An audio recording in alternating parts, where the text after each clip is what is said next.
Coach. Is that the Jay Wash you've been looking to see break through for a while? And we've been asking you about him the last week or so.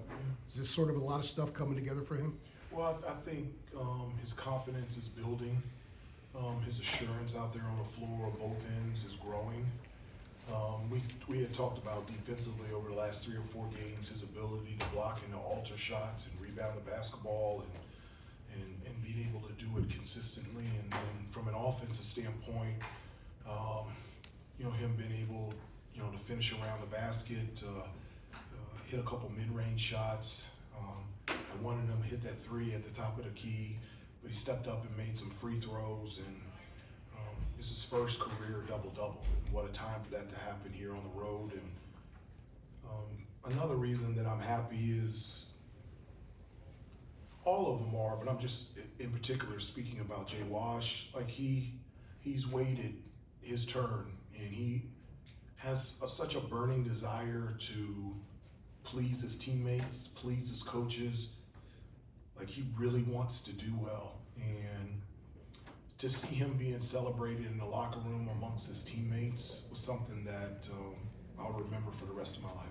As far as the overall growth of the team goes, this time week go, Elliot hits the big shot, hits the free throw. Today, Jay Wash gets the dunk and then the block. How big is it that some different guys are now stepping up in those moments when you guys weren't closing some of these out before? Well, I would prefer not to be in those situations. I'm just being honest with you. But it is nice to see different people step up on both ends of the floor for us in late game situations, and that's been a real key for us. Whether it's, Jay Wash today made the game-winning basket and the game-winning stop, and so you talked about Elliot and Ian in the second half was spectacular offensively.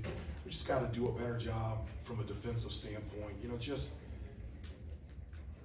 They shot 60% from the field in the second half. We gave them 16 offensive rebounds. That's just not sustainable, and we can't live on that. And so the growth for us is to put 2 halves together defensively and rebounding. Then I feel like we're in a really good spot. Hubert, like you alluded to, similar to the SMU game, Ian starts out a little slow, but then he ends up the game with 21 points, shoots 5 of 8 from 3. Do you feel like he's more comfortable in the offense where he can sort of withstand a slower start and not get out of his own head? I just can't remember a time here when I was a player, as an assistant, as a head coach, someone that can score as easily and as efficiently as him. If somebody did not give me the stat sheet, there's no way that I would have said he scored 21 points. I thought he had maybe 11 or 13, but his versatility of being able to score. I mean, he made 5 threes, but he can score in transition. He can go one-on-one.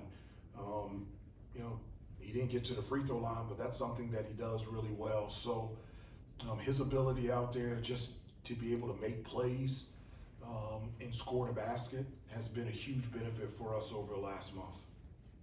Hubert, obviously the dunk that Jay Wash had at the end, Elliot was he was battling with Middlebrooks, I guess, for the ball, kind of just throws it behind his head as well. I mean, just what did you kind of make of, his read on that play, being able to even see Washington, I guess, at the corner? Well, Elliot, he has elite vision, so, he can see things that normal players can't see, and he can get the ball to him as well. Obviously, that initially wasn't the play, and NC State played it really well, but that opened, the way that they played it, opened up Jay Wash underneath the basket. So to be able to find him where only Jay Wash had to just take one step and dunk it, that's exactly what we wanted, and it was great execution by them. Other than Elliot's late turnover, was this one of his more efficient games and showing strides in that area? It really was. 9 assists, 3 turnovers. I think he had back-to-back turnovers latter part of the second half, and that's when I took him out. It was a pass to Jay Wash, and then it was another pass, and he has as I said before, he has a gift where he can pass differently than normal people, and I think at times he's so confident that he can get the ball to where he wants to. Sometimes it ends up as a turnover, but I thought he played really well today. He ran our offense. He took took care of the basketball, and I was really proud of them tonight.